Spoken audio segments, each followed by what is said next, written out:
Streamers who ruin their career in seconds. Another video. Today we're going to be talking about streamers who ruined their careers. We don't really have an intro for this one, unless me promoting my Kick account. No, stop. All right, let's get it. First person. Ruined their careers. James Phantomlord Varga. My bad if that was too 6 loud. years ago, on July 17th, 2016, The Richard Lewis Show on YouTube published an insanely excellent discovery that would end up being a massive jab at Phantomlord's streaming career. Now, just so you know, Phantomlord had a massive fan base back in 2016 with about 1.3 million followers, and was ranked 7th in terms of total followers. His primary content was Counter-Strike Global Offensive, which of course fans loved. And to take financial advantage of his numbers, he heavily promoted a CSGO gambling site named CSGO Shuffle. And basically, in the video, Lewis explains how a hacker, while trying to get into CSGO Shuffle and rip it off, found incriminating evidence against Varga. The hacker came across Skype logs of conversations between Varga and CSGO Shuffle coder Duhao Joris that suggested Varga owned the site. There were about 1,800 messages dating back from the summer of 2015. Lewis's exact statement was that the messages, quote, heavily suggest, almost to a degree of certainty, that Phantomlord is the owner of CSGO Shuffle. And on top of that, he has gambled exclusively with, quote, house money taken from the business. Apparently, Vargas was paying Joris big money. So he's taking the money he makes from the business and putting it back into the business so he can never lose, and the audience has no idea. To make it seem like he could win or lose whenever he wanted. This was obviously a very disturbing scenario because not only was Varga not disclosing his ownership interest when that's a big scam and is very illegal. promoting the site, but also gambling with money he made from the business. Following the expose, Varga's Twitch channel was removed due to terms of service violations. The ban came as no surprise because skin gambling had been explicitly prohibited by Valve, the game developing company, and the FTC. These two firms had issued statements following YouTubers Trevor T. Martin and Thomas Syndicate Castle's promotion of these gambling sites. In Varga's case, Twitch came out and made its position clear, stating, as a reminder, per Twitch's terms of service, broadcasters are not permitted to stream content that breaks their terms of service or user agreements of third parties. What they meant here is that if you're doing illegal stuff by the standards of other parties like Valve or the FTC, then you're definitely violating Twitch's terms of service. Varga went dark for a while after the ban and then re-emerged in 2018 with a lawsuit against Twitch for unlawfully suspending his account and ending his contract with no explanation. He also insisted that it's so crazy how hard it is for content creators to do something, just to not do something that's largely immoral, or like take their large fan base and do something that's like that's just to scam them. Like, is it that hard to just not scam the people that like invested in your content? Suspension was based on false accusations for people trying to tarnish his name. Surprisingly, Hugh won the case in April 2021 and even celebrated the win in this tweet, which reads in part that, quote, Twitch can't bully, lie, and treat streamers unfairly the way they have for years. The court awarded him $20,720. Surprisingly, his win was despite a countersuit from Twitch where they claimed that they had warned him against streaming content that violated his contract with them. You can see those violations in this image. However, winning the court case doesn't mean that he's going to be returning to Twitch. The 2016 ban was permanent. I wouldn't be surprised if he pops up on Kick. Go follow me on Kick, by the way. In an email to PC Gamer after the court case ended, Twitch said, we absolutely stand behind our decision to terminate his account, and he will not be allowed back onto our service. So he's still not on Twitch, and it doesn't seem like he's active on any other platform. And his last tweet was in 2021, just after the court case, so it seems his career is done for. You know, we don't know if these streamers have like other businesses outside of it, especially this dude, since he likes not saying he's affiliated with businesses. When I say they ruin their careers, I'm talking about their online image, because, you know, they could have some investments in stocks that we don't know about and are living a lavish life. Yeah, that's what we're gonna move forward with, the idea of these streamers ruining their online images. So let's head on to the next one. Brandon Atriox Ewing. Oh no. Now the saying goes, it's so sad because he seems like such a normal, nice type of person. Curiosity. And he is. He just is a weird guy. He killed the cat, and did. Brandon Ewing, aka Atriox, a popular Twitch streamer, is one of the most recent cases of people finding this out the hard way. Atriox, who has over 315,000 followers on Twitch, was caught by his fans watching deepfake P-word videos of other female Twitch streamers, an action that made his career nosedive. So who found out? What did they do? Dang, I didn't know his career nosedive. I mean, I never watched him. I didn't know anybody that did. But like, people just stopped after that? Happened. Well, let's start with how he was friends with Ludwig. Was his girl? He was found out. A now deleted post Either way, that'd be good reason to cut off the relationship. Yeah. Subreddit r/livestreamfail made on Monday, January 30th of this year was the first place that the news broke. In the clip, as this screen. Yo, I think things like this like could be like overseen. Like if no one clipped it and put it on Reddit, no one would have ever known. Like, things like this probably happen a lot, and we just have no idea. Screenshot from Twitter shows Atriox slipped up, and it can be clearly seen that one of his open tabs on his PC is Bavfake's Fantopia. This is a website where someone could pay for deep fake P-word content of famous influencers. Now, I'm pretty sure you guys know how advanced AI is, so this shouldn't really be a shocker that this exists. It's a pretty creepy concept. I'm sure it's probably some weird men running the website. Like, it's one thing, it's like, it's not that different, all right? But it's one thing if you're looking at that, and it's a different thing if they're your coworkers. Because at his point in his streaming career, they are his coworkers. They're doing the same job as him, on the same platform as him. It's just, that's super. It makes it even worse. In the background and unconsensually selling these images. And they're in the, like, it's all, they're not friends, but I think they're so close in relation that it's almost like it's creepy. It's so creepy. Of people that don't want to participate in those images or videos. There's videos too. On the tab that sold him out, there were visible deepfake thumbnails of popular streamers, Pokimane, Maya Higa, and Cutie Cinderella. The evidence was clear. No, his friend's girlfriend too. I didn't even know that. I didn't look into the situation, and I never had no looked chance into of it. even denying. Yeah, nah, Ludwig and him are definitely not friends anymore. Yeah, so just a few hours after the clip had gone viral, Atriox appeared on a live stream with his girlfriend to address the situation. In the stream, he starts with, I want to say, first of all, that it is true. It's 100% true. And then goes on to offer a very teary apology. He explains that what he did wasn't a pattern of behavior, but rather a result of morbid curiosity. Basically, he explained that at 2 in the morning, he had been reading up on AI and deepfakes. Then he somehow ended up on P-Hub, where he saw the deepfake ads, clicked on them, and landed on Bavfakes, where he paid to see the content. No, it's one thing though, and like on top of the fact that these are people in close relation to him in real life, the fact that you pay money for it too and contribute to the creation of that content is just like, come on, bro.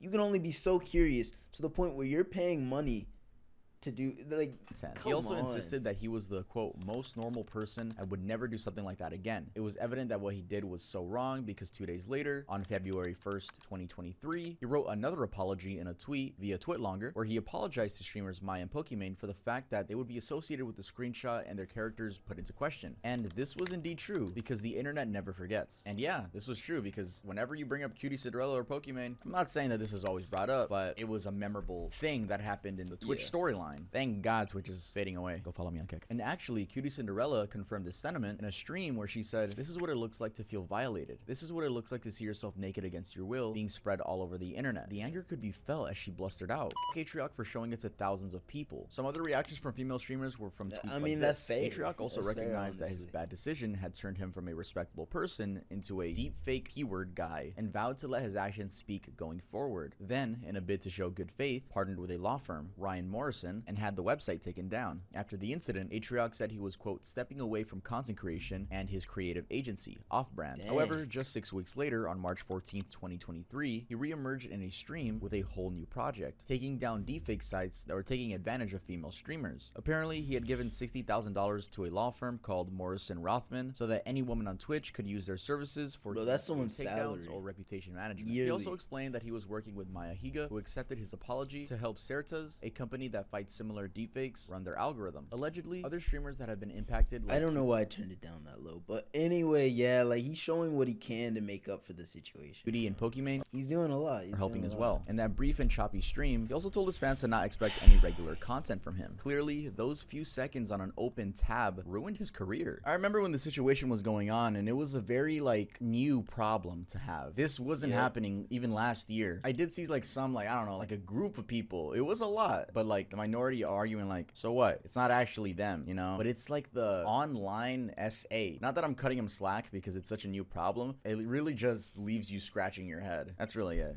Let's move on to the next one. So weird. Damn, this ramen is hot. Bro, like it's to the point where like I can't even, I need something to cool it down. I need something to cool it down. Wait, bro, what is this? Cool it down. That's oh my god. Yo, he is the king of ad placements. Oh my god, bro. Hey, these are cool though. They're cool. They look funny. I'd buy one. if I made money from this video. Is a big name which on I'm not yet, Twitch, and has been for a while. Back in 2017, aged 28, he had about 315,000 followers, but now is at 724,000 thanks to his professional Overwatch player career. It's thus surprising that someone doing so well in their streaming career would ruin it for saying slurs. Also, it seems like Delore would be much further along by now if he had only avoided letting out his frustrations on other people. This is because as of now, he's had at least 3 incidents that were literal career-ending moves, and he only managed to escape complete career nosedives by a whisker. First, in 2017, he was dropped by an Overwatch team in Toronto Esports. Nah, it's an Overwatch player. For saying what'd you expect? It's an Overwatch racial slur. And I'm sorry if you're an Overwatch player and you're watching this and you just joined the stream, because I saw the stream number of viewers go up. But if you're playing Overwatch, you're not on the right game. During a match live on Twitch. You're not on the right clip, track. Which is still available from another account on Twitch. I say this as someone with 500 plus hours, maybe 1,000. You're on the wrong track. Uninstall Overwatch now, not because someone on in a comp game and go in your gold lobby told you to and said you're bad at the game, even though they're still in gold. Just please uninstall the game, please. You can hear him scream before he goes on to say the N-word about 60 times. Yeah, he said it 60 times. Apparently, he thought another player, which was using Widowmaker, was cheating, and he was just frustrated. His excuse was that he was having a bad day and he didn't get enough sleep before getting on the game. Great excuse, man. Guys, if you ever say the N-word, make sure to say you were having a bad day and you didn't get enough sleep. You should be good. He claimed that Twitch didn't work for 2 hours after he woke up. Yo, I don't know. Has anybody seen that clip of the teacher who said, oh my God, they said, they called their student the N-word on camera. And he was like, oh, my bad, right after. But he said it with the hard R, like he meant it, like he meant it too. It was bad. It was really bad. It's like, you can't make that mistake. That's not a mistake you make. And that when he finally... It's a pretty easy mistake to not make, like...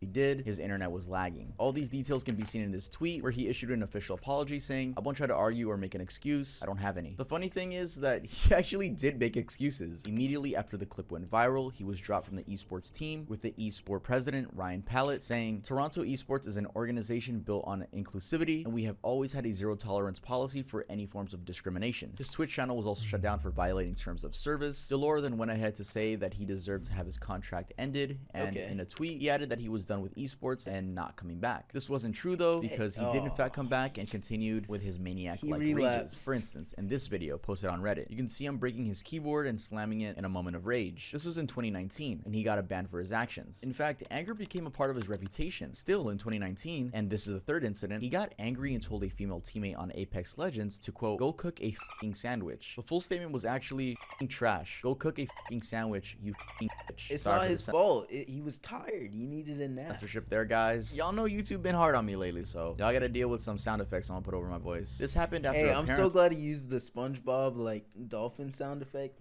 I can't even be mad at that. He was denied armor. He had asked, can I have the armor or I'm gonna leave? To which the teammate responded with, leave. He immediately started hurling obscenities at her, saying, I hope you get on. His sexist remarks got him, quote, indefinitely banned. Although Twitch later reviewed the ban, in the tweet, Delore responded to the ban saying, I have made mistakes, but this is my entire life. He added that, Twitch is my life. Please don't take it away from me. The ban was lowered to 30 days. This person has a very bad reputation. I don't see how you could undo all this. Well, you can't really.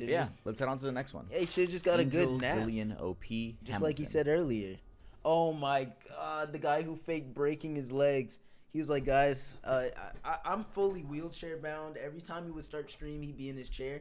Then one time he was just like, he walked off camera because he didn't know his camera was on. Such a dumb mistake.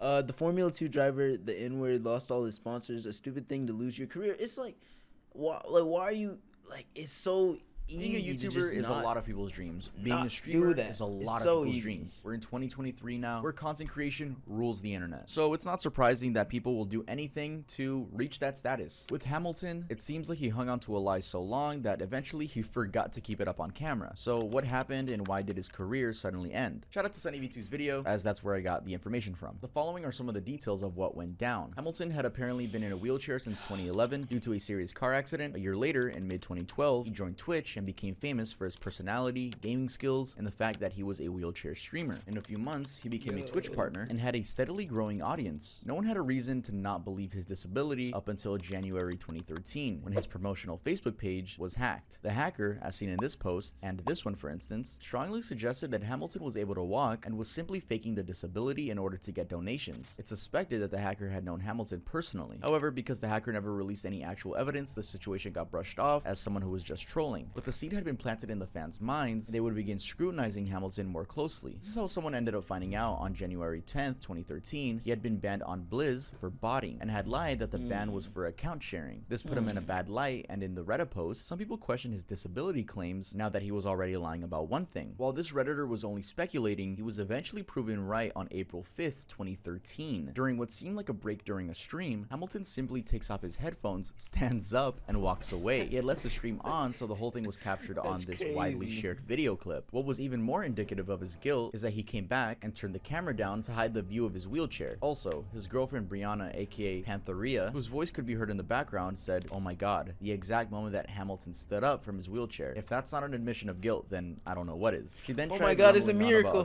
He can stand now. Oh my god. To cover her shock, but the damage had been done. Hamilton turned off the stream, but the comments started going off, and in a rush to control the damage, he tried lying and said he fell off the wheelchair.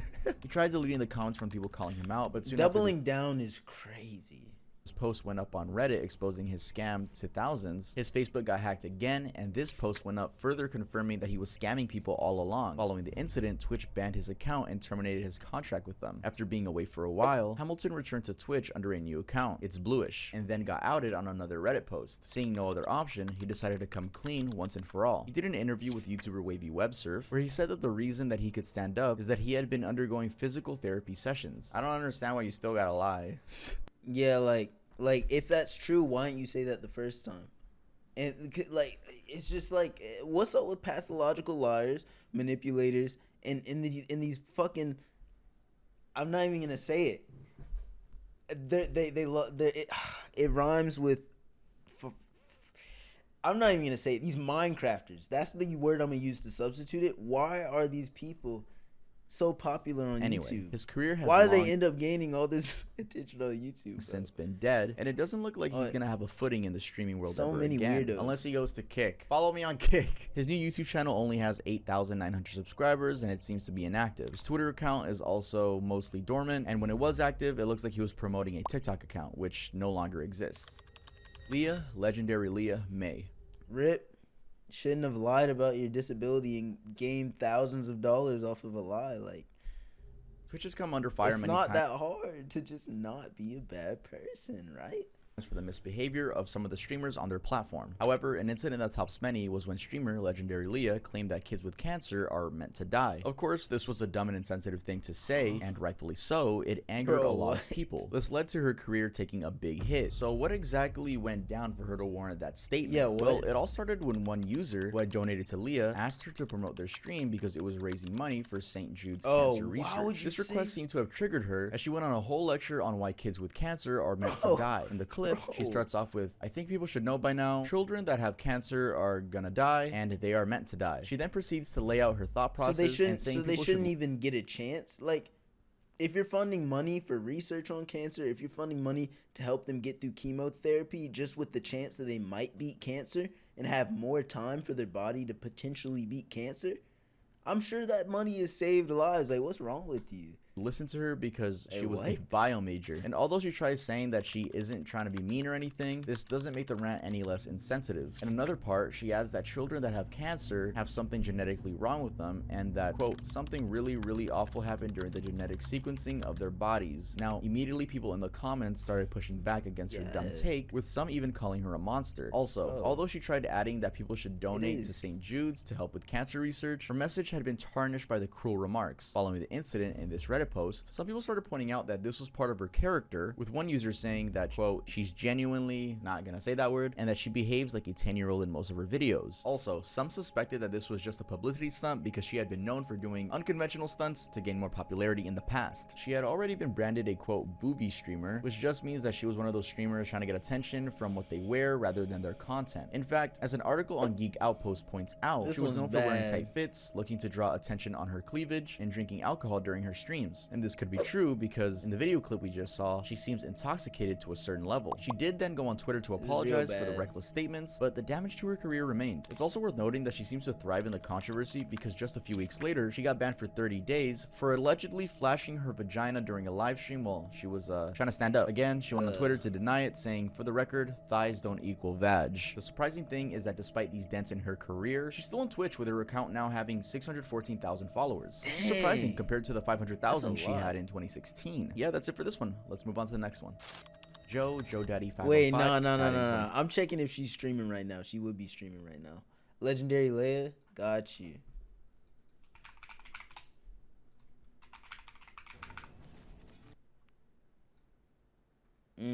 How? What do you have to be doing to like survive? Oh, never mind. It's World of Warcraft. She has a different type of audience. Oh, she doesn't have VODs? Okay. All right, whatever. All right, I don't know. Account now having 614,000 followers. This is surprising compared to the 500,000 she had in 2016. Yeah, that's it for this one. Let's move on to the next one. Joe Daddy 505 Ortega.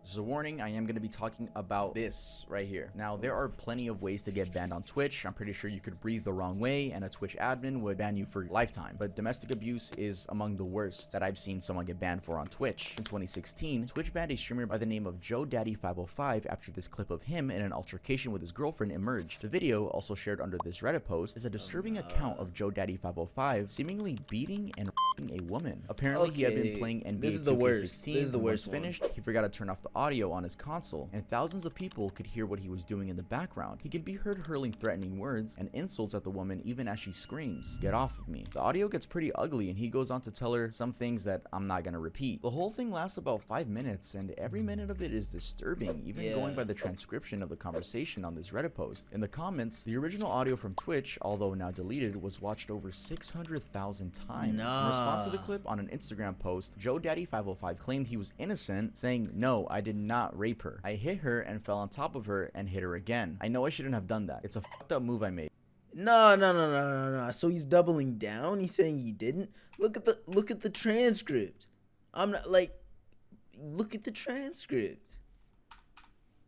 I'm not even gonna pause. Yeah, I'm not pausing on that. Like, I'm not reading all of that, but like, he can't lie about it. You can't lie about this. Of her and hit her again. I know I shouldn't have done that. It's a fucked up move I made. I'm sorry. However, it's suspected that this might not have been him posting because his social media accounts had apparently been hacked. Also worth noting is that New Mexico police were made aware of the video and traced it back to his home in Valencia County, but they couldn't take action as the victim needed to come forward first. Joe Daddy 505 got banned on Twitch immediately. When Engadget reached out to Twitch over the incident, Twitch said, "If a credible threat of imminent physical harm or actual harm to others is made on our platform and timely reported to Twitch, Twitch makes best efforts to reach out to appropriate local law enforcement." In short, Twitch confirmed that in a case like this, they will contact authorities. In addition to the ban, Joe Daddy 505 also did get the wrath of people, as many took to social media to give him a piece of their minds. Daily Mail sampled some of those tweets made under hashtag Joe Daddy 505. All social media accounts under his name were, however, scrubbed clean. So far, there have been no signs of him on the internet. Now, if anyone on this list really ruined their career forever, it has to be this dude. Alright guys, that's it for this video. If you guys liked it,